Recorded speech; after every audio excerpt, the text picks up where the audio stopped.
Hello everyone. This is United States History to 1877, Chapter 6, A New Nation.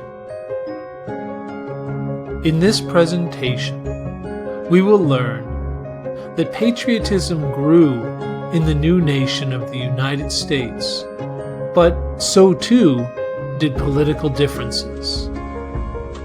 Also, the new Constitution replaced the Articles of Confederation, and Alexander Hamilton's economic plan favors manufacturing and the wealthy. Also, debates raged over the limits of freedom, and the election of 1800 proves the genius of the new Constitution. A few years after the Revolution ended, farmers in Massachusetts were struggling under their debts. Local and national economies struggled under the weakness of the new government of the Articles of Confederation. Led by Daniel Shays, farmers rose up to resist taxes, just as they had before the Revolution. Even though the rebellion was put down, the violence made leaders like James Madison see the need for a stronger central government, both for national defense and a well-regulated economy. Madison called a new constitutional convention to throw out the Articles and replace them with a new system of government. The new plan was for 3 branches of government: a legislature to make laws, an executive to carry them out, and a court to interpret legal disputes. How the states would be represented was another problem and another debate. Small states wanted equal representation to protect them against more populous states. Large states like Virginia wanted representation by population so they would have more power. Large states supported the Virginia Plan, and small states supported the New Jersey Plan.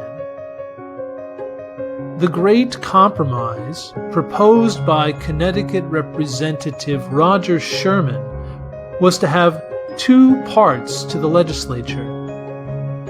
One based on population, called the House of Representatives, and one where every state was equal, called the Senate. Take a moment now to say out loud something you remember from this section of the presentation. Saying out loud your thoughts will help you to remember the information. Create a memory. Pause the presentation. Go on when you are ready. Record important vocabulary, ideas, and events in your notes organizer. Pause this presentation until you are ready to go on. Those who favored the new Constitution were called Federalists, among them being James Madison and Alexander Hamilton. Along with John Jay, they wrote the Federalist Papers, a series of anonymous articles published in newspapers across the country to gain support for ratification or approval for the new Constitution. The Constitution was adopted, but with many reservations about limits on government power. The Bill of Rights, or the first 10 amendments, was added in 1791. Still, women would have no voice, and slavery remained. Indeed, slavery was accepted and protected under the Constitution.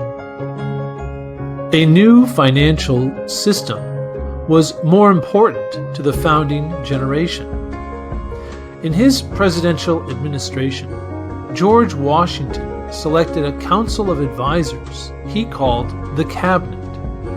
Thomas Jefferson was his Secretary of State, and Alexander Hamilton, his Secretary of the Treasury. Hamilton believed the economy should be designed to protect private property and individual self-interest. The government should be the repository of the rights of the wealthy, he said.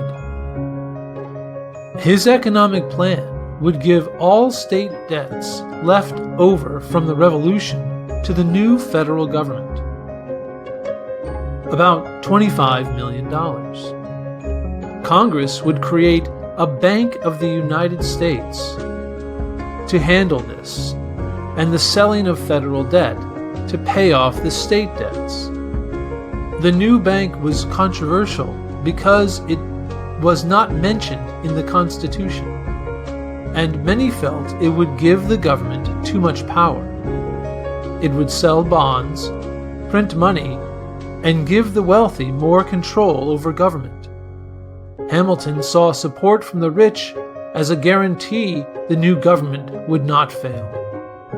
Another controversy with Hamilton's plan was the need for taxes. He proposed taxing whiskey, a popular product of America's farmers. In 1791, 16 men in western Pennsylvania led a rebellion against the new taxes. Unlike colonial days, the new government reacted quickly. Washington himself sent out the army to end the rebellion, executing the leaders for treason. Taxes were now legitimate under Washington, just not under King George, it seemed. Take a moment now to say out loud something you remember from this section of the presentation. Saying out loud your thoughts will help you to remember the information. Create a memory. Pause the presentation. Go on when you are ready. Record important vocabulary, ideas, and events in your notes organizer. Pause this presentation until you are ready to go on. Boundaries between the U.S. and England were unsettled after the Revolution, and trade was undefined. John Jay negotiated Jay's Treaty with England, removing British troops from forts in the Ohio Valley and preserving trade between the nations. Debate over Jay's Treaty saw Congress develop two sides, or parties, the Federalists and the Democratic Republicans. In 1789, news arrived from France that a revolution had overthrown the king. Americans praised the revolution, but their government was quiet. Soon, it seemed that radicals had seized power. Washington and the Federalists sought closer ties with Great Britain, seeking stability, and avoided close connections with the revolutionary government in France. George Washington ended his second term as president in 1796, and his vice president, John Adams, was elected in his place. Adams' election shows the stability of the federal constitutional system because power was peacefully handed from one leader to another.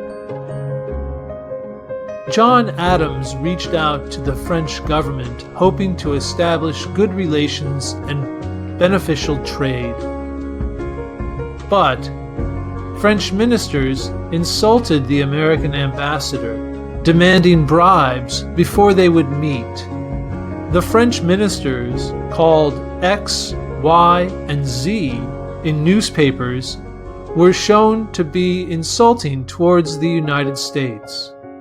The outrage pushed Americans closer to England and united the young country.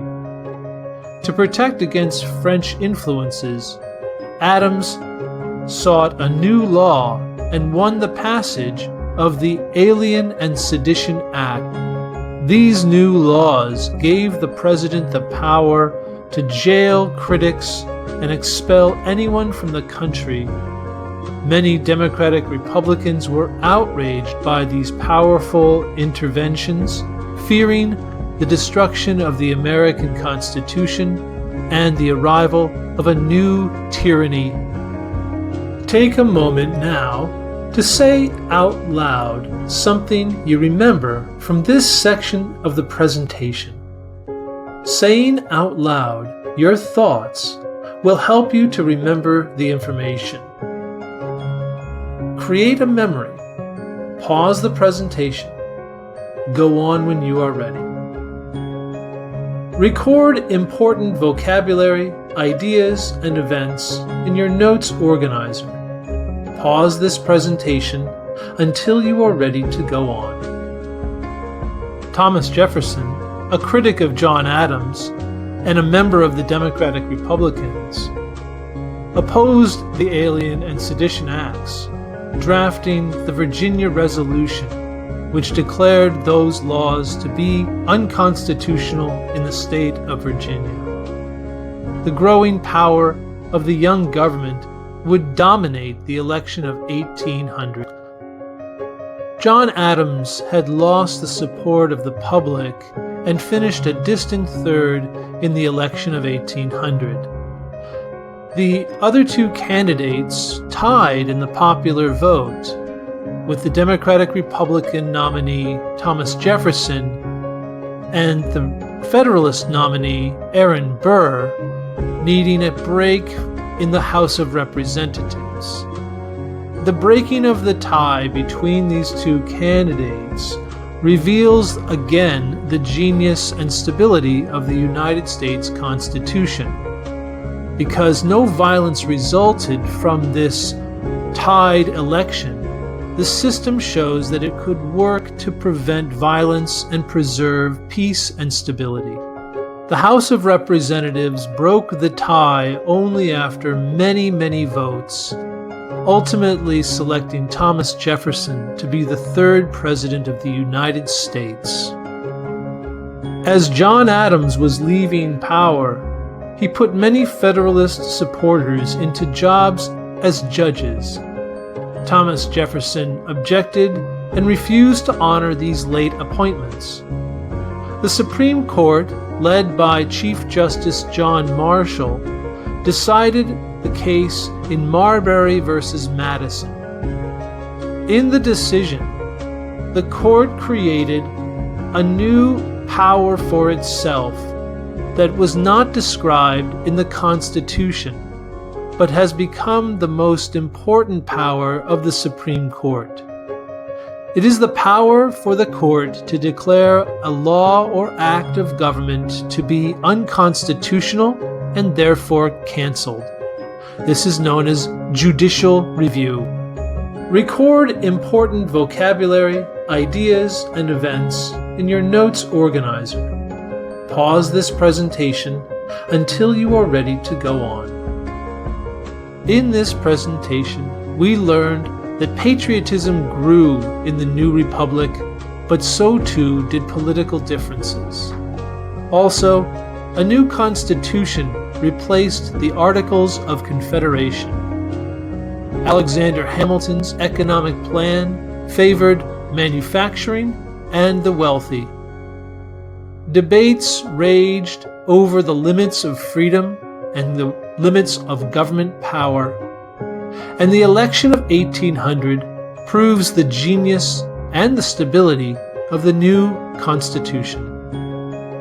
This has been United States History to 1877, Chapter 6, A New Nation, created with work from the American Yop, an open-source U.S. history textbook produced by Stanford University, edited by Joseph Locke and Ben Wright, and presented by myself, Tyler Rust, for History Dojo. For more information on history, please go to historydojo.blog.